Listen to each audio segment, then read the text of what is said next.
She was built to patrol, not to die.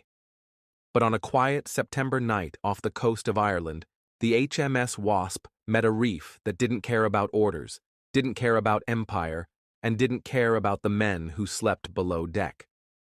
One moment, she was gliding through calm water under sail, her steam engine shut down for the night.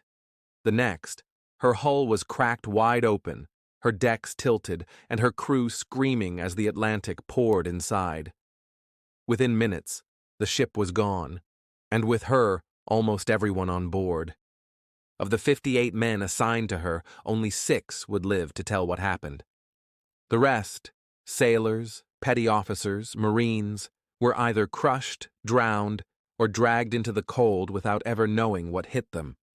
Some called it a tragedy. Others called it a sign.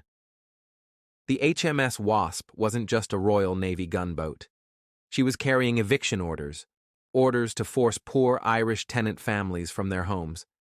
She had a mission, but she never completed it. And some say the sea made sure of that. This is the Sunken ledger. And this is the story of the ship that never came back. HMS Wasp was launched in 1880, part of a class of small naval vessels designed for coastal duty, composite screw gunboats with iron frames and timber planking. She wasn't large, just 120 feet long with a single steam engine, a screw propeller, and sails for longer voyages. Armed with a few light guns, she wasn't built for full-scale war. She was built to show the flag in remote places, to enforce law where law came on the back of a British ship, and to do the quiet work of empire. In Ireland, that work included mail delivery, coast surveys, and something else. She escorted constables during mass evictions. By the 1880s, Ireland was deep in the throes of social unrest. The Great Famine had passed, but the pain hadn't.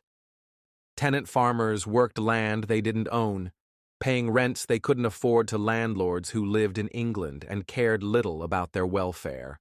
When rents fell behind, the consequences were swift.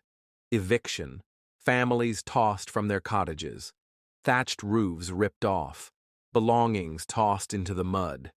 And when local authorities couldn't, or wouldn't, carry out those orders, British ships brought in the muscle.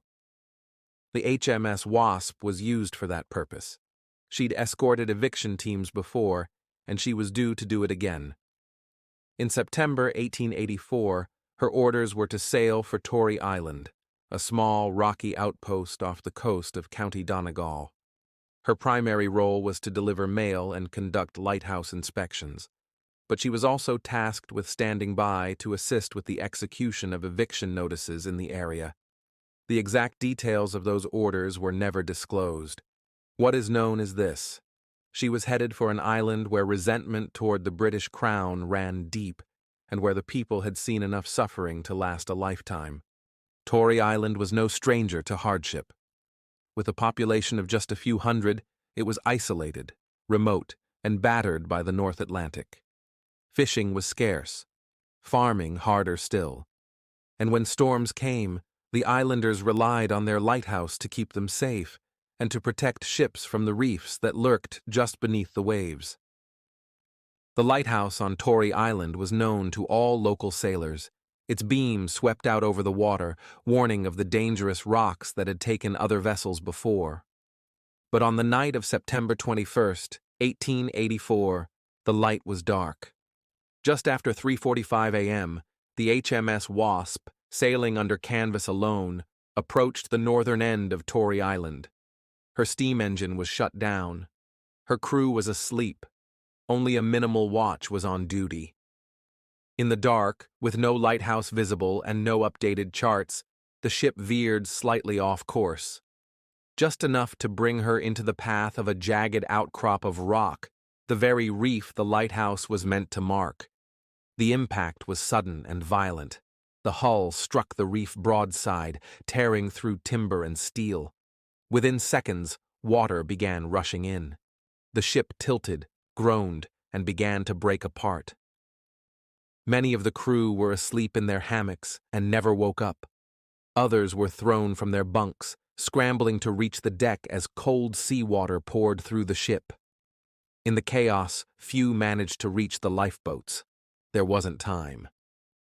The Wasp sank in less than 15 minutes. In the morning light, pieces of wreckage washed ashore on Tory Island. A few bodies followed. The survivors, just 6 men, were pulled from the water by islanders who had seen the ship flounder. They were dazed, soaked, and in shock. Some could barely speak. But one thing was clear. HMS Wasp was gone. And the lighthouse? Still dark. The keeper of the Tory Island lighthouse would later claim that he had been ill that night and that the assistant had failed to light the lamp. No one could prove otherwise. But to the locals, that story never sat right. Some said it wasn't illness. It was resistance. Because HMS Wasp wasn't just any ship. It was a symbol of eviction, of oppression, of the cold hand of British control in a place that had suffered more than its share. And on Tory Island, where word of forced removals had reached every hearth and family, the arrival of the Wasp meant fear. Rumors spread fast. That the lighthouse keeper had turned off the light on purpose, that the sea itself had rejected the ship, that the island had been protected by something older than empire. The Royal Navy, for its part, launched an inquiry. They found no evidence of sabotage. The official conclusion was navigational error. The ship was under sail only, with minimal crew on watch. Charts may have been outdated. The lighthouse was inexplicably inactive. A terrible, tragic accident. But nothing in the report mentioned the eviction orders, or the purpose of the ship's visit, or the political tension simmering beneath the surface. In the eyes of the Admiralty, the incident was closed. But among the Irish, especially those along the northern coast, it was anything but. They saw the wreck not as accident, but as omen, not as tragedy, but as reckoning. The Wasp, a vessel of the Crown sent to evict the poor, had been swallowed by the sea, and her orders died with her. It became legend. A story passed in whispers. The ship that came to destroy homes and never returned home herself. For the survivors, life moved on. Some returned to service. Others left the Navy altogether. None spoke publicly about what the Wasp had been carrying, or why she was off Tory Island in the first place. Whether out of fear, shame, or orders, the silence remained. But the people of Donegal didn't forget, nor did the islanders of Tory. Today, if you visit the island, you won't see a grand memorial, no brass plaques, no monuments. But the wreckage of the HMS Wasp still lies there, just beneath the waves. Her bones rusted, but not erased. And the people still tell the story. About the ship that carried orders to throw families into the cold. And how she never made it to shore.